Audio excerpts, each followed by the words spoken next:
Hi ಎಲ್ರಿಗೂ ನಮಸ್ಕಾರ. ನಾವಿವತ್ತು ಬಂದಿರೋದು ಕುಕ್ಕೆ ಶ್ರೀ ಸುಬ್ರಹ್ಮಣ್ಯ ದೇವಸ್ಥಾನಕ್ಕೆ. ನಮ್ಮದು ಸರ್ಪ ಸಂಸ್ಕಾರ ಇದ್ದಿತ್ತು ಮಾಡಲಿಕ್ಕೋಸ್ಕರ, ಅದಕ್ಕೋಸ್ಕರ ನಾವು ಸುಬ್ರಹ್ಮಣ್ಯಕ್ಕೆ ಬಂದಿದ್ದೇವೆ. ಇದರ ಬಗ್ಗೆ ಮಾಹಿತಿ ಹಸ್ಬೆಂಡಿಗೆ ತುಂಬ ಚೆನ್ನಾಗಿ ಗೊತ್ತಿರೋದ್ರಿಂದ ಅವರು ಅದರ ಬಗ್ಗೆ ಮಾಹಿತಿಯನ್ನು ಕೊಡ್ತಾರೆ. ಹಾಯ್ ಎಲ್ರಿಗೂ ನಮಸ್ತೆ. ಈಗ ಸುಬ್ರಹ್ಮಣ್ಯದಲ್ಲಿ ಸರ್ಪ ಸಂಸ್ಕಾರ ಮಾಡೋದಾದರೆ ಕೆಲವೊಂದು ಡೀಟೇಲ್ಸ್ ಅಂದರೆ ನಂಗೆ ಗೊತ್ತಿರೋದಲ್ಲ, ನಾವು ಹೋಗಿದ್ವಿ, ಹಾಗಾಗಿ ನಮ್ಗೆ ಗೊತ್ತಿರೋದಲ್ಲ, ನಾನು ಈಗ ರೀಸೆಂಟಾಗಿ ನಿಮ್ಗೆ ತಿಳಿಸ್ತೀನಿ. ಈಗ ನಾವು ಸರ್ಪ ಸಂಸ್ಕಾರ ಕೆಲವ್ರು ಕೇಳ್ತಾರೆ, ನಾವು ಈಗ ಆನ್ಲೈನಲ್ಲಿ ಬುಕ್ಕಿಂಗ್ ಮಾಡಿದರೆ ಈಸಿ ಆಗ್ತದೆ ಅಥವಾ ನಾವು ಅಲ್ಲಿ ಹೋಗಿದರೆ ಸಿಗ್ತದಾ ಹೇಗೆ ಅಂತೇಳಿ. ಆನ್ಲೈನಲ್ಲಿ ಬುಕ್ಕಿಂಗ್ ಮಾಡಿದರೆ ನಿಮ್ಗೆ 100% ಆ ಡೇಟ್ ಫಿಕ್ಸು. ಆಮೇಲೆ ನೀವು ಅಲ್ಲಿ ಹೋಗಿ ಕೆಲವು ಸಮ್ ಟೈಮ್ ಸಿಗ್ಬೋದು, ಸಿಗದೇನೋ ಕೆಲವು ಕ್ಯಾನ್ಸಲ್ ಆಗಿರೋದು ಸಿಗ್ತದೆ. ಆಲ್ಮೋಸ್ಟ್ ಒಂದು ಟಿಕೆಟೆಲ್ಲ ಸಿಗ್ಬೋದು ಅಂದ್ಕೊಂಡಿದ್ದೇನೆ. ಯಾಕಂದರೆ ಇಲ್ಲಿ ಆನ್ಲೈನಲ್ಲಿ ನಿಮಗೆ 135 ಟಿಕೆಟ್ ಅವರು ಸೆಲ್ ಮಾಡ್ತಾರೆ, ಬಟ್ ಅಲ್ಲಿ ಒಂದು 300 ತನಕ ಮಾಡ್ಬೋದು ಅನಿಸುತ್ತೆ. ಯಾಕಂದರೆ ನಾನು ಅಲ್ಲಿ ಹೋದಾಗ ನೋಡಿದಾಗ ತುಂಬ ನಂಬರ್ಸ್ ಎಲ್ಲ ತುಂಬ ಇದೆ, 200 ಅಬೋವ್ ನಂಬರ್ ಇದೆ. ಹಾಗಾಗಿ ಅಲ್ಲಿ ಕೇಳಿದಾಗ ನಾನು ಪುರೋಹಿತರ ಹತ್ರ ಕೇಳಿದಾಗ 300 ಮಾಡ್ತಾರೆ ಡೈಲಿ ಅಂತ ಹೇಳಿದ್ರು. ಹಾಗಾಗಿ ಕೆಲವೊಂದು ಸಲ ಸಿಗ್ಬೋದು ನಿಮಗೆ, ಅವತ್ತು ನಿಮ್ಮ ಅದೃಷ್ಟ ಇದ್ದರೆ ಸಿಗ್ಬೋದು.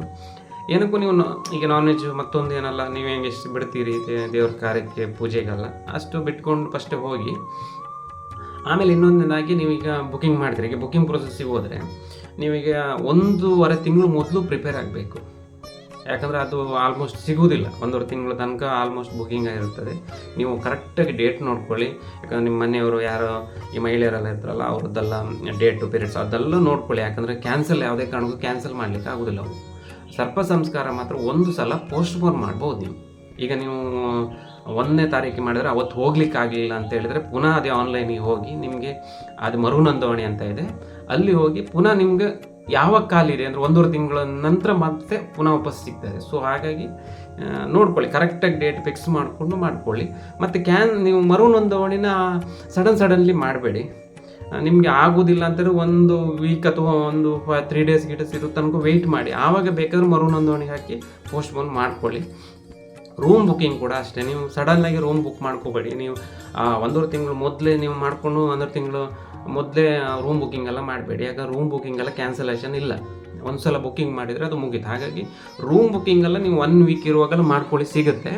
ಅಷ್ಟು ಸೀಸನ್ ಇದ್ದರೆ ಅಂದರೆ ವೀಕೆಂಡೆಲ್ಲ ಇದ್ದರೆ ಆವಾಗ ಸ್ವಲ್ಪ ನೋಡ್ಕೊಳ್ಳಿ, ನಿಮಗೆ ರೂಮ್ ಬುಕ್ಕಿಂಗ್ ಹೆಂಗೆ ಆಗ್ಬೋದು ಅಂತ ನೋಡ್ಕೊಳ್ಳಿ. ರೂಮಲ್ಲಿ ಸಿಗುತ್ತೆ ಅಲ್ಲಿ. ಈಗ ಟೆಂಪಲ್ಲಿದ್ದೆ ಆದರೆ ಆನ್ಲೈನಲ್ಲಿದೆ, ಅನಾಗ ಮತ್ತು ಅಕ್ಷರ ಅಂತ ಆನ್ಲೈನಲ್ಲಿ ಸಿಗ್ತದೆ. ಸುಬ್ರಹ್ಮಣ್ಯ ಅಕಾಮಡೇಷನ್ ಅಂತ ಹೊಡೆದ್ರೆ ಅದರಲ್ಲೆಲ್ಲ ಸಿಗ್ತದೆ. ಅದಕ್ಕೆಲ್ಲ ಬೇರೆ ಬೇರೆ ವೀಡಿಯೋಸ್ ಇದೆ, ಅದೆಲ್ಲ ನೋಡ್ಕೊಂಡು ನೀವು ಮಾಡ್ಕೊಳ್ಬೋದು. ಇವಾಗಿದು ರೀಸೆಂಟ್ ಇದಾಗಿ ನಾನು ಹೇಳ್ತೇನೆ, ನೀವೀಗ ಆನ್ಲೈನಲ್ಲಿ ಬುಕ್ಕಿಂಗ್ ಮಾಡಿಕೊಂಡು ಅದು ರೆಸಿಪ್ಟ್ ತಗೊಳ್ಳಿ. ನೀವು 2 ದಿನ ಪೂಜೆ ಆಗಿರೋದ್ರಿಂದ ಅದೇ ದಿನ ಕೂಡ ಬೆಳಿಗ್ಗೆ ಹೋಗ್ಬೋದು, ಇಲ್ಲಾಂದರೆ ಅದು ಮೊದಲಿನ ದಿನ.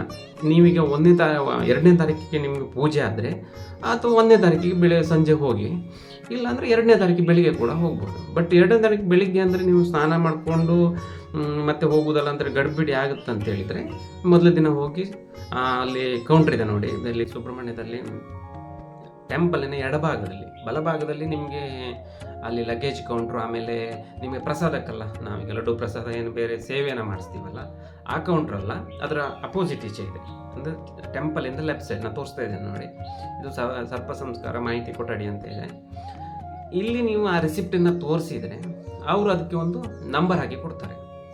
ಈ ನಂಬರ್ ನಮಗೆ ಅಲ್ಲಿ ಸರ್ಪ ಸಂಸ್ಕಾರ ಯಾಗಶಾಲೆಯಲ್ಲಿ ಆ ನೆಲದ ಮೇಲೆ ಬರೆದಿರ್ತಾರೆ, ನಾವು ಅಲ್ಲಿಗೆ ಹೋಗಬೇಕು. ಇದು ಫಸ್ಟ್ ಡೇ ನಾವೊಂದು 8:30 ಒಳಗೆ ಅಲ್ಲಿಗೆ ಹೋಗಬೇಕು. ಇಲ್ಲಿ ದೇವಸ್ಥಾನ ಸಂಜೆ 8:30 ಹೋಗಿ ಅಲ್ಲಿ ತೋರಿಸಿದರೆ ಅಲ್ಲಿ ಒಂದು ನಂಬರ್ ಕೊಡ್ತಾರೆ. ಬೈ ಮಿಸ್ಟೇಕ್ ನಿಮ್ಗೆ ಅವತ್ತು ಸಂಜೆ ಆಗಲಿಲ್ಲ ಅಂತ ಹೇಳಿದರೆ ಬೆಳಿಗ್ಗೆ 8 ಗಂಟೆ ಒಳಗೆ, ಅಂದರೆ 8 ಗಂಟೆ, ಒಂದು ಸಾಧಾರಣ 8:15 ಹೀಗೆಲ್ಲ ಹೋಗ್ಬೋದು, ತೊಂದರೆ ಇಲ್ಲ. 8 ಗಂಟೆಗೆ ಹೋದರೆ ಬೆಳಿಗ್ಗೆ ಆಗ ಇದೇ ಥರ ಒಂದು ನಂಬರ್ ಕೊಡ್ತಾರೆ. ಆ ನಂಬರನ್ನು ತಗೊಂಡು ನೀವು ಅಲ್ಲಿ ಸರ್ಪ ಸಂಸ್ಕಾರ ಯಾಗಶಾಲೆಗೆ ಹೋದರೆ ಅಲ್ಲಿ ನೆಲಂಬಲ್ಲಿ ಇರ್ತದೆ, ಅಲ್ಲಿ ಹೋದ ತಕ್ಷಣ ನಿಮ್ಗೆ ಗೊತ್ತಾಗ್ತದೆ. ಸೊ ಹಾಗಾಗಿ ನೀವು ಫಸ್ಟು ಆ ನಂಬರ್ ಮಾಡಿಕೊಂಡು ಸಂಜೆ ಆದರೆ ಆಮೇಲೆ ರೂಮಿಗೆ ಹೋಗಿ ರೆಸ್ಟ್ ಮಾಡಿಕೊಂಡು ಬೆಳಿಗ್ಗೆ ಸ್ನಾನ ಎಲ್ಲ ಮಾಡಿ, ಕುಮಾರಧಾರ ನದಿ ಇದೆಯಲ್ಲ ಅಲ್ಲಿ ಹೋಗಿ ಸ್ನಾನ ಮಾಡ್ಬೋದು. ಸ್ನಾನಕ್ಕೆ ಅಲ್ಲಿ ಮಾಡಿ ಇಲ್ಲಿ ಮಾಡಿ ಅಂತ ಏನೋ ನದಿ ಆದ್ದರಿಂದ ಒಳ್ಳೇದಂತೇಳಿ ಅಲ್ಲಿ ಮಾಡಿ ತೊಂದರೆ ಇಲ್ಲ. ಮಾಡಿಕೊಂಡು ನೀವು ಶಾರ್ಪ್ 8:30ಗೆ ಇಲ್ಲಿ ಬಂದರೆ ಸರ್ಪ ಸಂಸ್ಕಾರ ಯಾಗಶಾಲೆಗೆ ಬನ್ನಿ. ಪೂಜೆಗೆ ಮತ್ತು ಡ್ರೆಸ್ ಕೋಡ್ ಕೂಡ ಇದೆ. ನೀವು ಪುರುಷರಿಗೆ ಪಂಚೆ ಶಾಲು ಇದು ಹಾಕೋಬೋದು, ಆಮೇಲೆ ಮಹಿಳೆಯರಿಗೆ ಚೂಡಿದಾರ, ಸೀರೆ, ಹಾಫ್ ಸಾರಿ ಅದೆಲ್ಲ ಹಾಕ್ಕೋಬೇಕು, ಅದು ಕಂಪಲ್ಸರಿ, ಅದು ಹಾಕ್ಕೊಂಡೇ ಹೋಗಿ ಆಯಿತಾ. ನೋಡಿ, ಅದು ಸರ್ಪ ಸಂಸ್ಕಾರ ಯಾಗಶಾಲೆ ಇದೆ. ನಾವು ಅಂದರೆ ಇಲ್ಲಿ ಅನಾಗ ರೂಮ್ ಬುಕ್ ಮಾಡಿದ್ದು, ನಾವು ಆನ್ಲೈನಲ್ಲೇ ಮಾಡಿದ್ದೆ, ತುಂಬ ಚೆನ್ನಾಗಿತ್ತು ಕೂಡ ಅದು. ಇದು ನೋಡಿ, ಇದು ಅನಗ. ಆಮೇಲೆ ಅದೇ ಅಪೋಸಿಟ್ ಹತ್ತಿರ ಈಚೆಗೆ ಅದು ತುಂಬ ಹತ್ತಿರ ಆಗ್ತದೆ. ನೀವು ಆನ್ಲೈನಲ್ಲಿ ಎಲ್ಲ ಬುಕ್ಕಿಂಗ್ ಮಾಡೋದಾದರೆ ನೀವು ರೂಮ್ ಬುಕ್ಕಿಂಗ್ ಮಾಡೋದು ಅನಗ ಮಾಡ್ಕೊಳ್ಳಿ, ಯಾಕಂದ್ರೆ ತುಂಬ ಹತ್ತಿರ ಆಗ್ತದೆ. ಅಲ್ಲಿ ಊಟಕ್ಕೂ ಕೂಡ ಹತ್ತಿರ ಆಗ್ತದೆ, ಭೋಜನ ಶಾಲೆಗೂ ಕೂಡ ಹತ್ತಿರ ಆಗ್ತದೆ, ಇಲ್ಲಿ ಸರ್ಪ ಸಂಸ್ಕಾರ ಯಾಗಶಾಲೆಗೂ ಹತ್ತಿರ ಆಗ್ತದೆ. ಹಾಗಾಗಿ ಹತ್ತಿರದ ಜಾಗದಲ್ಲಿ ಅದು ಮಾಡಿಕೊಂಡೆ. ಇದು ನೋಡಿ ಯಾಗಶಾಲೆ, ನಮ್ಮ ಸರ್ಪ ಸಂಸ್ಕಾರ ಯಾಗಶಾಲೆ ನೋಡಿ ತುಮಕೂರಿಗೆ ಫುಲ್ ಚೆನ್ನಾಗಿದ್ದಾರೆ. ಈಗ 8:30 ಆಗಿದೆ, ನಾ ಕರೆಕ್ಟ್ ಶಾರ್ಪಾಗಿ 8:30 ಬಂದಿದ್ವಿ ನಾವು. ನೋಡಿ ಎಲ್ಲ ನಂಬರ್ ಬರೆದಿದ್ದಾರೆ. ಹಾಗೆ ಕೂಡ ಎಲ್ಲ ನಮ್ಮದು 59 ನಂಬರ್ ಆಗಿರೋದ್ರಿಂದ ಇಲ್ಲಿ ಎಲ್ಲ ರೆಡಿ ಮಾಡಿ ಇಟ್ಕೊಂಡಿರ್ತಾರೆ. ಮತ್ತು ನಮ್ದು ಏನಿಲ್ಲ, ಅಲ್ಲಿ ಒಂದು ಕೂತ್ಕೊಳ್ಳೋದಷ್ಟೇ ಬಿಟ್ಟರೆ ಭಕ್ತಿ ಇನ್ನೊಂದು ಒಳ್ಳೆ ರೀತಿಯಲ್ಲಿ ಕೂತ್ಕೊಳ್ಳಿ. ಮತ್ತೆಲ್ಲ ಅಲ್ಲಿ ಪುರೋಹಿತರು ಅಂದರೆ ನಮ್ಮದು ಒಂದು ನಂಬರ್ ಯಾವ್ದು ಕೊಟ್ಟಿರ್ತಾರೆ ನೋಡಿ, ಆ ಒಂದು ನಂಬರಿಗೆ ಒಬ್ಬರು ಪುರೋಹಿತರು ಅಂತ ಫಿಕ್ಸ್ ಮಾಡಿ ಇಟ್ಟಿರ್ತಾರೆ. ಆಮೇಲೆ ತುಂಬ ಇಡೀ ಹಾಲ್ ಫುಲ್ ಆಗ್ತದೆ ಲಾಸ್ಟಿಗೆ. ಟೋಟಲ್ ಎಲ್ಲರದ್ದು ಒಟ್ಟಿಗೆ ಆಗಿ ಮಾಡ್ತಾರೆ. ಇವಾಗ ನೋಡಿದರೆ ನಾವು 8:30 ಹೋಗಿದ್ವಿ. 8:30 ಹೋದ ತಕ್ಷಣ ಬೇರೊಬ್ಬರು ಪುರೋಹಿತರು ಬಂದರು. ಅಲ್ಲಿ ಬಟ್ಟೆ ಅಂದರೆ ಪೂಜೆ ಮಾಡುವಂಥ ಪುರೋಹಿತರಿಗೆ ವೈಟ್ ಪಂಚೆ ಟೈಪ್ ಅದನ್ನು ಕೊಟ್ಟು ಅಲ್ಲಿ ಹೋಗಿರ್ತಾರೆ. ಆಮೇಲೆ ನಮಗೆ ಅಲ್ಲಿ ಒಂದು ಎಕ್ಸ್ಟ್ರಾ 3 ಪುರೋಹಿತರು ಇರ್ತಾರೆ. ಅಂದರೆ ಈ ಹೋಮ ಕೊಂಡಕ್ಕೆಲ್ಲ ಹೋಮ ಮಾಡೋದು, ಬೇರೆ ಇದೆಲ್ಲ ಮಾಡೋಕ್ಕೆ ಅಲ್ಲಿ ಇರ್ತಾರೆ. ಅವ್ರ ಹತ್ರ ಹೋಗಿ ನಾವು ಸಂಕಲ್ಪ ಮಾಡ್ತೀವಿ. ಅಲ್ಲಿ ಹೇಳ್ತಾರೆ ಫಸ್ಟ್ ಇದು 8:30 ಹೋದ ತಕ್ಷಣ ನಾವು ಅಲ್ಲಿ ಅವ್ರ ಹತ್ರ ಅಲ್ಲಿ ಕಳಿಸ್ತಾರೆ. ಅಲ್ಲಿ ಒಂದು ಸಂಕಲ್ಪ ಮಾಡ್ಕೊಳ್ಬೇಕು. ಈಗ ಮನೆಯವರದ್ದು ರಾಶಿ ನಕ್ಷತ್ರ, ನಮ್ಮ ಮನೆಯಲ್ಲಿ ಯಾರೆಲ್ಲ ಇರ್ತಾರೆ ಈಗ ಬರದೇ ಇದ್ದವ್ರು ಕೂಡ ಅವ್ರದ್ದೆಲ್ಲ ಒಂದು ಹೆಸರು ಹೇಳಿ, ಅವ್ರ ರಾಶಿ ನಕ್ಷತ್ರ ಅದೆಲ್ಲ ಹೇಳಿ ಒಂದು ಸಂಕಲ್ಪ ಮಾಡೋದು, ಅವರಿಗೊಂದು ಕಾಣಿಕೆ ಕೊಡೋದು. ಯಾವುದೇ ಕಾರಣಕ್ಕೂ ಅಲ್ಲಿ ಕೊಡಲೇಬೇಕಂತ ಏನೂ ಇಲ್ಲ. ಅಲ್ಲಿ ಬೋರ್ಡ್ ಕೂಡ ಹಾಕಿದ್ದಾರೆ, ನಾನು ಬೋರ್ಡ್ ಕೂಡ ತೋರಿಸ್ತಾ ಇದ್ದೀನಿ ನೋಡಿ. ಇಲ್ಲಿ ಯಾವುದೇ ಪ್ರತಿಯೊಂದು 4200 ಇದೆಯಲ್ಲ ಈಗ ಸರ್ಪ ಸಂಸ್ಕಾರಕ್ಕೆ, ಅಲ್ಲಿನ ಇದು 4200. 4200 ನಾವು ಪೇ ಮಾಡಿ ರಿಸಿಪ್ಟ್ ತಗೊಂಡ್ಮೇಲೆ ಮುಗಿತು. ಅಲ್ಲಿ ಯಾವುದೇ ಕೊಡಬೇಕಂತಿಲ್ಲ. ಇನ್ನು ನಿಮ್ಮ ಮನಸ್ಸು ಇದಕ್ಕೋಸ್ಕರ ನಾವು ಕಾಣಿಕೆ ಕೊಡೋದುಂಟಲ್ಲ, ಹಾಗಾಗಿ ಅದೆಲ್ಲ ಕೊಡ್ಬೋದು, ಏನು ತೊಂದರೆ ಇಲ್ಲ.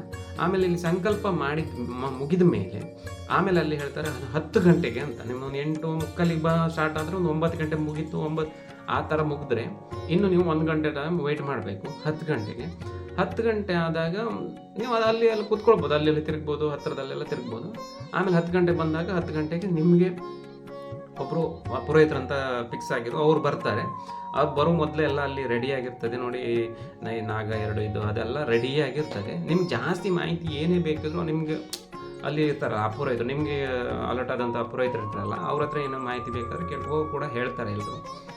ಆಮೇಲೆ ಎಲ್ಲ ಫಿಲ್ಲಪ್ ಆದಮೇಲೆ ಪೂಜೆ ಸ್ಟಾರ್ಟ್ ಆಗ್ತದೆ.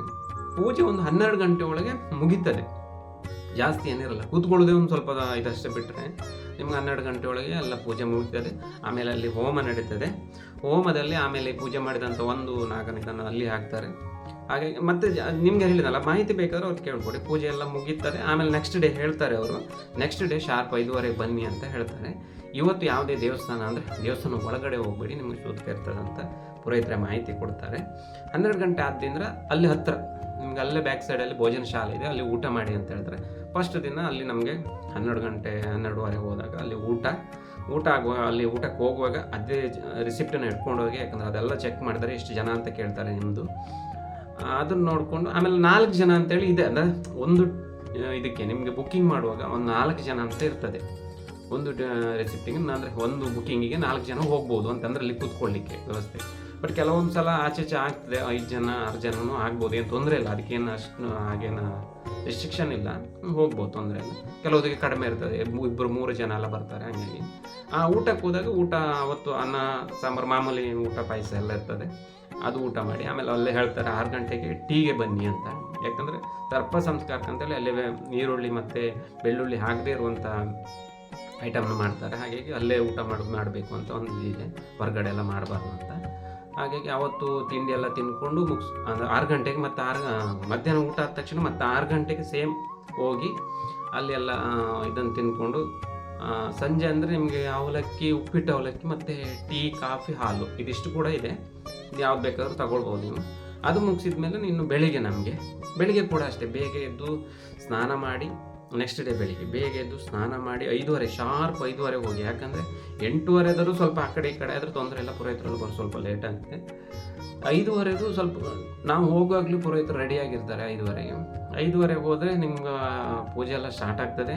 ಪೂಜೆ ಎಲ್ಲ ಸ್ಟಾರ್ಟ್ ಅಂದರೆ ಪಿಂಡ ಪ್ರದಾನ ಅವತ್ತು ಅದೆಲ್ಲ ಮಾಡಿ ಮುಗಿಸಿ ಒಂದು 7 ಗಂಟೆ ಒಳಗೇ ನಿಮಗೆಲ್ಲ 7:30 ಮ್ಯಾಕ್ಸಿಮಮ್ ಅಂದ್ರೆ ಒಂದು 7:30ಗೆ ಎಲ್ಲ ಪೂಜೆ ಮುಗೀತದೆ. ಅಲ್ಲಿ ನೋಡಿ ಅಲ್ಲೆಲ್ಲ ಮುಗಿದ ಮೇಲೆ, ಒಳಗೆ ಪೂಜೆ ಎಲ್ಲ ಮುಗಿದ ಮೇಲೆ, ಅಲ್ಲಿ ಪ್ರತಿಯೊಂದು ಮುಗಿದ ಮೇಲೆ ಅಲ್ಲಿ ಬ್ರಹ್ಮಚಾರಿಗಳಂತ ಬರ್ತಾರೆ. ಅಂದರೆ ಸಣ್ಣ ಪುರೋಹಿತರು ಅವು ಇವರೆಲ್ಲ ಬರ್ತಾರೆ. ಮಕ್ಕಳು ಅವರಿಗೆಲ್ಲ ನಾವು ಒಂದು ಕಾಣಿಕೆ ಕೊಟ್ಟು ಅವ್ರ ತಂದು ಆಶೀರ್ವಾದ ತಗೊಳ್ಳೋದು. ಅವರೊಂದಿಷ್ಟು ಮಂತ್ರ ಎಲ್ಲ ಹೇಳ್ತಾರೆ, ಅದೆಲ್ಲ ಕೇಳಿಕೊಂಡು ಹಾಗೆ ಮತ್ತೆ ಪುನಃ ಅಲ್ಲಿ ಪುರೋಹಿತರು ಇರ್ತಾರೆ, ಅವ್ರ ಹತ್ರ ಒಂದು ಸಂಕಲ್ಪ ತಗೊಂಡು ಮತ್ತೆ ಹೊರಗೆ ಬಂದಾಗ ನಮಗೆ ಹೊರಗಡೆ ಗೋವು ನಿಲ್ಲಿಸಿರ್ತಾರೆ. ಅಲ್ಲಿ ಒಂದು ಇದಿದೆ ನೋಡಿ, ಮಂಟಪ ಟೈಪು. ಅಲ್ಲಿ ಗೋವಿದ್ದಾಗ ಗೋವಿನ ಆಶೀರ್ವಾದ ತಗೊಳ್ಬೇಕಂತ ಒಂದು ಇದಿದೆ. ಅಲ್ಲಿ ಅವರಿಗೆ ಒಂದು ಸಣ್ಣ ಪುಟ್ಟ ಕಾಣಿಕೆ ಕೊಟ್ಟು ಗೋವಿನ ಒಂದು ಆಶೀರ್ವಾದ ತಗೊಂಡು ಅಲ್ಲಿಗೆ ಟೋಟಲ್ ಆಗಿ ನಿಮ್ಮದು ಅವತ್ತು ಮುಗಿತದೆ. ಮತ್ತು ಒಳಗಡೆ ನಿಮಗೆ ಪೂಜೆ ಮುಗಿಯುವಾಗ ಒಂದು ಪ್ರಸಾದ ಇದೆ, ಈ ಪಿಂಡ ಇದು ಮಾಡಿದ್ದು ಕೊಟ್ಟಿರ್ತಾರೆ. ಅವ್ರು ಹೇಳಿರ್ತಾರೆ ಇದನ್ನು ಒಂದು ನದಿಗೆ ಅಥವಾ ಸಮುದ್ರಕ್ಕೆ ಹಾಕಿ ಅಂತ. ಆಮೇಲೆ ಒಂದು ಬಾಳೆಹಣ್ಣು ಕೂಡ ಕೊಟ್ಟಿರ್ತಾರೆ. ಆಮೇಲೆ ಹೋಗುವಾಗ ಹೇಳ್ತಾರೆ ಅಲ್ಲಿ ದೇವಸ್ಥಾನಕ್ಕೆ ಹೋಗಿ, ಎಲ್ಲಿ ನಮ್ಮ ಮೇನ್ ಆದಿ ಸುಬ್ರಹ್ಮಣ್ಯ ಹತ್ರ, ಅಲ್ಲೇ ಹತ್ರನೇ ಇದೆ. ನೀವು ಇಷ್ಟು ಆದಮೇಲೆ ಅಂದರೆ ಈಗ ಪೂಜೆ ಎಲ್ಲ ಮುಗಿದು ಹೊರಗೆ ಹೋಗಿ ಗೋವಿನ ಆಶೀರ್ವಾದ ಅದೆಲ್ಲ ತಗೊಂಡು ಡೈರೆಕ್ಟಾಗಿ ಅಲ್ಲಿ ಹತ್ತಿರ ಇದಕ್ಕೆ ಹೋಗಿ ಆದಿ ಸುಬ್ರಹ್ಮಣ್ಯಕ್ಕೆ ಹೋಗಿ ಅಲ್ಲಿ ಒಂದು ಸುತ್ತರಿಗೆ ಅಲ್ಲಿ ಕೈ ಮುಗಿದು ಪ್ರಾರ್ಥನೆ ಮಾಡಿಕೊಂಡು ಆ ಬಾಳೆಹಣ್ಣನ್ನು ತಿನ್ನಿ ಅಂತ ಹೇಳ್ತಾರೆ. ಆ ಬಾಳೆಹಣ್ಣು ತಿನ್ಕೊಂಡು ಹಾಗೆ ಅಲ್ಲಿ ಹತ್ತಿರ ಆಗ ಇದಿರ್ತದೆ ನಿಮಗೆ ತಿಂಡಿಗೆ. ಪುನಃ ಅದೇ ಉಪ್ಪಿಟ್ಟು, ಅವಲಕ್ಕಿ, ಟೀ, ಕಾಫಿ ಯಾವ್ದು ಬೇಕಾಗಿರ್ತದೆ, ಹಾಲು, ಅದು ಮಾಡಿದ್ಮೇಲೆ ಅಲ್ಲಿಗೆ ನಿಮ್ಮದು ಅವತ್ತು ಇಲ್ಲಿದು ಪೂಜೆ ಮುಗೀತು. ಇಲ್ಲಿದು ಯಾಗಶಾಲೆ ಅಲ್ಲಿ ಮುಗೀತು. ಅಲ್ಲಿಂದ ಆಮೇಲೆ ಪುರೋಹಿತರು ಆಲ್ರೆಡಿ ಹೇಳಿರ್ತಾನೆ ಈಗ ದೇವಸ್ಥಾನಕ್ಕೆಲ್ಲ ಹೋಗ್ಬೋದು ಅಂತ. ಅದು ಫಸ್ಟ್ ಡೇ ನೀವು ಯಾವುದೇ ಕಾರಣಕ್ಕೂ ಹೋಗಬೇಡಿ, ಹತ್ರ ಅಲ್ಲಿ ಎಲ್ಲ ಸುತ್ತಾಡ್ಬೋದು. ಬಿಟ್ಟರೆ ದೇವಸ್ಥಾನದ ಒಳಗೊಂದು ಹೋಗಬೇಡಿ ಫಸ್ಟ್ ಡೇ. ಸೆಕೆಂಡ್ ಡೇ ತೊಂದರೆ ಇಲ್ಲ, ಸೆಕೆಂಡ್ ಡೇ ನೀವು ಪೂಜೆ ಮುಗಿದ್ಮೇಲೆ ಎಲ್ಲಿ ಬೇಕಾದರೂ ಹೋಗ್ಬೋದು. ಈಗ ತಿಂಡಿ ತಿಂದಾದ್ಮೇಲೆ ಡೈರೆಕ್ಟಾಗಿ ಮೇಯ್ನ್ ಟೆಂಪಲ್ಗೆ ಹೋಗಿ. ನೀವು ಮೇಯ್ನ್ ಟೆಂಪಲ್ಗೆ ಹೋದಾಗ ಅಲ್ಲಿ ಒಂದು ಸಂಕಲ್ಪ ಮಂದಿರ ಅಂತ ಉಂಟು ನೋಡಿ, ಅಲ್ಲಿ ಬೋರ್ಡ್ ಇದೆ ನಿಮ್ಗೆ ಹೋದ ತಕ್ಷಣ. ಅಲ್ಲಿ ಒಂದು ಸಂಕಲ್ಪ ಮಾಡಬೇಕು. ಪುನಃ ಹೋಗಿ ಅದೇ ಚೀಟಿ ಹಿಡ್ಕೊಂಡು ಹೋಗಿ ಅಲ್ಲಿ ಕೂತ್ಕೊಂಡು ಅಲ್ಲಿ ಒಂದು ಸಂಕಲ್ಪ ಮಾಡಿ ಅದೇ ಥರ ಮನೆಯವರ ಹೆಸರು ಹೇಳಿ ಅದು ಮುಗಿಸಿ ನೀವು ಡೈರೆಕ್ಟ್ ಟೆಂಪಲ್ ಒಳಗೆ ಹೋಗಿ ಮೇಯ್ನ್ ಟೆಂಪಲ್ ದರ್ಶನ ಮಾಡ್ಕೊಳ್ಳಿ, ದೇವರ ದರ್ಶನ ಮಾಡ್ಕೊಳ್ಳಿ. ಆಮೇಲೆ ಹಾಗೆ ನಿಮಗೆ ಬೇರೆ ಪ್ರಸಾದ ಏನಾದರೂ ಬೇಕಾದರೆ, ಏನಂದ್ರೆ ಈಗ ಸರ್ಪ ಸಂಸ್ಕಾರದಲ್ಲಿ ಬೇರೆ ಪ್ರಸಾದ ಏನಿರೋದಿಲ್ಲ, ಒಂದು ಕಾಯಿ ಮತ್ತು ಇನ್ನೊಂದು ಕಾಯಿ ಪ್ರಸಾದ ಅಂದರೆ ನಮಗೆ ಗಂಧ ಪ್ರಸಾದ ಕೊಟ್ಟಿರ್ತಾರೆ ಅಷ್ಟೇ, ಬೇರೆ ಏನಿರೋದಿಲ್ಲ. ಹಾಗಾಗಿ ನಿಮಗೆ ಬೇರೆ ಏನಾದರೂ ಲಡ್ಡು ಆ ಥರದ್ದೇನೋ ತೀರ್ಥ ಪ್ರಸಾದದ ಏನು ಬೇಕಾದರೆ ಅಷ್ಟು ಚೀಟಿ ಮಾಡಿಕೊಂಡು ತೆಗೆದಿಟ್ಕೊಳ್ಳಿ. ಇದೆಲ್ಲ ಮುಗಿದ ಮೇಲೆ ಅಲ್ಲಿ ಒಂದು 12 ಗಂಟೆ ತನಕ ವೆಯ್ಟ್ ಮಾಡಿ, ಅಲ್ಲಿ ಕೂತ್ಕೊಳ್ಬೇಕು ಅಲ್ಲಿ ಮೇಯ್ನ್ ಟೆಂಪಲಲ್ಲಿ. ಅಲ್ಲಿ ಒಂದು 12 ಕಾಲಿಗೆ ನಿಮಗೆ ಒಂದು ನಾಗ ಪ್ರತಿಷ್ಠೆ ಅಂತ ಒಂದು ಪೂಜೆ ಮಾಡ್ತಾರೆ, ಅದನ್ನು ಮುಗಿಸ್ಬೇಕು. ಹಾಗಾಗಿ ನೀವು 12 ಗಂಟೆ ತನಕ ವೆಯ್ಟ್ ಮಾಡಿ. 12 ಗಂಟೆ ಮಹಾಪೂಜೆ ಆಗ್ತದೆ, 12 ಕಾಲಿಗೆ ನಾಗ ಪ್ರತಿಷ್ಠೆ ಆಗ್ತದೆ. ಆಗ ನಾಗ ಪ್ರತಿಷ್ಠೆಯಲ್ಲಿ ನೀವು ಭಾಗವಹಿಸ್ಬೇಕು ಅಷ್ಟೇ, ಬೇರೆ ಏನಿಲ್ಲ. ಅಂದರೆ ಎಲ್ಲ ಸಾಮೂಹಿಕವಾಗಿ ಮಾಡ್ತಾರೆ, ಅಲ್ಲಿ ನಾವು ಕೂತ್ಕೊಂಡು ಭಾಗವಹಿಸೋದು. ಅದೊಂದು 12:20 ಹೀಗೆಲ್ಲ 12:15 ಒಳಗೆ ಮುಗಿತದೆ. ಮುಗಿದ ಮೇಲೆ ಅಲ್ಲೇ ಪ್ರಸಾದ ಕೊಡ್ತಾರೆ. ಅಂದರೆ ಅದೇ ಚೀಟಿ ಹಿಡ್ಕೊಂಡು ಒಂದು ಲೈನಲ್ಲಿ ಹೋದರೆ ಒಬ್ಬೊಬ್ಬರೇ ಹೋಗಬೇಕು. ಒಂದು ಹೋದಾಕ್ಷಣ ಅದೇ ಕಾಯಿ ಒಂದು ಆ ಪ್ರಸಾದವನ್ನು ಕೊಡ್ತಾರೆ. ಆ ಪ್ರಸಾದ ಕೊಟ್ಟ ತಕ್ಷಣ ನಿಮ್ಮದು ಅವತ್ತು ಅಲ್ಲಿಗೆ ಪೂಜೆ ಮುಗೀತು. ಆಮೇಲೆ ಉಳಿದದ್ದು ನೀವು ದೇವರನ್ನು ಹೆಂಗೂ ದರ್ಶನ ಮಾಡಿರ್ತೀರಿ, ಅದು ಮುಗಿಸ್ಕೊಂಡು ಆಮೇಲೆ ಅಲ್ಲೇ ಊಟ 12 ಗಂಟೆ 12:30 ಆಗಿರ್ತದಲ್ಲ, ಆಚೆ ಬರುವಾಗ 1 ಗಂಟೆ ಆದರೂ ಅಲ್ಲಿ ದೇವಸ್ಥಾನದ ಊಟ ಇದೆಯಲ್ಲ, ದೇವಸ್ಥಾನದ ಊಟ ಮಾಡ್ಕೊಂಡು ಉಳಿದ ನೀವು ಬೇರೆ ಸೀದಾ ಮನೆಗೆ, ಅಂದರೆ ಸುಬ್ರಹ್ಮಣ್ಯಕ್ಕೆ ಹೋದ್ಮೇಲೆ ಅದೆಲ್ಲ ಮುಗಿಸಿದ ಮೇಲೆ ಬೇರೆ ದೇವಸ್ಥಾನಕ್ಕೆ ಹೋಗಬಾರ್ದಂತ ಒಂದು ಪ್ರತೀತಿ ಇದೆ. ಹಾಗಾಗಿ ನೀವು ಅಲ್ಲಿಂದ ಮುಗಿಸ್ಕೊಂಡು ಡೈರೆಕ್ಟಾಗಿ ನೀವು ಮನೆಗೆ ಹೋಗ್ಬೋದು. ಮನೆಗೆ ಹೋಗಿ ಮತ್ತು ನಿಮ್ದೇನು ಇದಿದೆ ಅದು ಹೇಳಿರ್ತಾರೆ, ಕಾಯಿ ಇದೆಯಲ್ಲ ಅದರಲ್ಲಿ ಸಿಹಿ ಮಾಡಿ ಏನಾದ್ರು ತಿನ್ನಿ ಅಂತ ಹೇಳ್ತಾರೆ, ಪಾಯಸ ಏನಾದರೂ ಮಾಡ್ಕೊಂಡು ತಿನ್ಬೋದು. ಇದಿಷ್ಟು ಪೂಜೆದಲ್ಲಿ ಮುಗಿತದೆ. ಮತ್ತು ರೂಮ್ ಬುಕ್ಕಿಂಗ್ ಅದೇ ಹೇಳಿದ್ನಲ್ಲ, ರೂಮ್ ಬುಕ್ಕಿಂಗು ಆನ್ಲೈನಲ್ಲಿ ಆದರೆ ಹತ್ತಿರದಲ್ಲಿ ಮಾಡಿಕೊಳ್ಳಿ, ಅನಾಗ ಅಥವಾ ಅಕ್ಷರದಲ್ಲಿ ಆನ್ಲೈನಲ್ಲಿ ಬುಕ್ಕಿಂಗ್ ಮಾಡ್ಕೊಳ್ಳಿ. ಅದು ಬಿಟ್ಟರೆ ಅಭಯ ಇದೆಲ್ಲ ಇದೆ, ಅದು ತುಂಬಾ ಹತ್ತಿರ ಆಗ್ತದೆ, ಅಲ್ಲೆಲ್ಲ ಮಾಡ್ಬೋದು. ಇದಿಷ್ಟು ಇವಾಗಿನ ಸದ್ಯದ ಸರ್ಪ ಸಂಸ್ಕಾರದ ಮಾಹಿತಿ. ಧನ್ಯವಾದಗಳು. ನೋಡಿದ್ರಲ್ಲ ಫ್ರೆಂಡ್ಸ್ ಯಾವ ಥರ ಇದ್ದಿತ್ತು ಅಂತ ಹೇಳಿ. ಸೊ ಫೈನಲಿ ನಾವಿವಾಗ ನಮ್ಮ ರೂಮ್ ಹತ್ತಿರ ಬಂದಿದ್ದೇವೆ. ಇದು ಅನಗ ನಾವಿದ್ದಂತಹ ರೂಮ್. ಇದು ನಿಯರ್ ಆಗಿ ಹತ್ತಿರದಲ್ಲೇ ಇರ್ತದೆ, ಅಲ್ಲಿ ಸುಬ್ರಹ್ಮಣ್ಯ ದೇವಸ್ಥಾನ ಸಮೀಪನೇ ಇದೆ. ಹಾಗಾಗಿ ನಮಗೆ ವಾಕೇಬಲ್ ಡಿಸ್ಟೆನ್ಸಲ್ಲಿ ಹೋಗಿ ಬರ್ಬೋದು. ರೂಮ್ ಕೂಡ ಅಷ್ಟೇ ಚೆನ್ನಾಗಿತ್ತು. ಇಲ್ಲಿ ಸಿಂಗಲ್ ರೂಮ್ ಇರುತ್ತೆ, ಹಾಗೆಯೇ 3 ಬೆಡ್ರೂಮ್ ಕೂಡ ಇರ್ತದೆ. ಪರ್ ಹೆಡ್ ಒಬ್ರಿಗೆ ಅಂತ ಹೇಳಿ, ಅಂದರೆ AC ಕೂಡ ಇರುತ್ತೆ, ನಾನ್ AC ಕೂಡ ಇದ್ದಿತ್ತು. ಪರ್ ಹೆಡ್ ಒಬ್ಬರಿಗೆ ಅಂತ ಹೇಳಿದರೆ 750 ಆಗಿ ಬರ್ತದೆ. ನಾವು ತಗೊಂಡದ್ದು 3 ಬೆಡ್ರೂಮ್ ಇರುವಂತಹದ್ದು. ಹಾಗೆಯೇ ಇಲ್ಲಿ ನಮಗೆ ಔಟ್ಸೈಡ್ ಫುಡ್ಸ್ ಯಾವುದು ಕೂಡ ಅಲೋಡ್ ಇಲ್ಲ, ಅಲ್ಲಿಂದಲೇ ಊಟದ ವ್ಯವಸ್ಥೆ ಕೂಡ ಇರ್ತದೆ ನಮಗೆ. ಸೊ ಹಾಗೆ ಅದೊಂದು ಒಳ್ಳೆ ರೀತಿಯಲ್ಲಿ ಆಯಿತು. ಮತ್ತು ನಿಯರ್ ಕೂಡ ಇದ್ದಿತ್ತು ನಮಗೆ ಹೋಗಲಿಕ್ಕೆ. ಸೊ ನಾವಿವಾಗ ಲಿಫ್ಟ್ ಕೂಡ ಫೆಸಿಲಿಟಿ ಇದೆ. ಸೊ ನಾವೀಗ ಲಿಫ್ಟ್ ಹತ್ರ ವೆಯ್ಟ್ ಮಾಡ್ತಾ ಇದ್ದೇವೆ. ನಮ್ಮದು 2nd ಫ್ಲೋರಲ್ಲಿ ನಮಗೆ ರೂಮ್ ಸಿಕ್ಕಿತ್ತು. ಸೊ ಇದೇ ನೋಡಿ ನಮ್ಮದು ರೂಮು, 3 ಬೆಡ್ರೂಮ್ ಇದೆ ನೋಡಿ. ತುಂಬ ಚೆನ್ನಾಗಿದೆ, ನೀಟಾಗಿ ಮೇಂಟೆನೆನ್ಸ್ ಮಾಡಿದ್ದಾರೆ, ಚೆನ್ನಾಗಿದೆ. ಹಾಗೆಯೇ ವಾರ್ಡ್ರೋಬ್ ಕೂಡ ಇತ್ತು, ಡ್ರೆಸ್ಸಿಂಗ್ ಮಿರರ್ ಕೂಡ ಇತ್ತು, ನಮಗೆ ಲಗೇಜ್ ಎಲ್ಲ ಇಡ್ಬೋದು ಅದರಲ್ಲಿ. ಡ್ರೆಸ್ಸಿಂಗ್ ಮಿರರ್ ಕೂಡ ಚೆನ್ನಾಗಿದೆ, ನಮ್ಮ ಡ್ರೆಸ್ ಮಾಡ್ಕೊಳ್ಬೋದು. ಹಾಗೆಯೇ ನಮ್ಮ ಲಗೇಜ್ ಕೂಡ ಇಡಲಿಕ್ಕೆ ನೋಡಿ, ಇಲ್ಲಿ ಲಗೇಜ್ ಕೂಡ ಇಟ್ಕೊಳ್ಬೋದು. 2 ಚೇರ್ಸ್ ಇದೆ ಕೂತ್ಕೊಳ್ಳಿಕ್ಕೆ, ಹಾಗೆ ಟೇಬಲ್ಸ್ ಕೂಡ ಕೊಟ್ಟಿದ್ದಾರೆ. ಇದೆ ನೋಡಿ ವಾಶ್ರೂಮು, ಚೆನ್ನಾಗಿದೆ ಅಲ್ವಾ?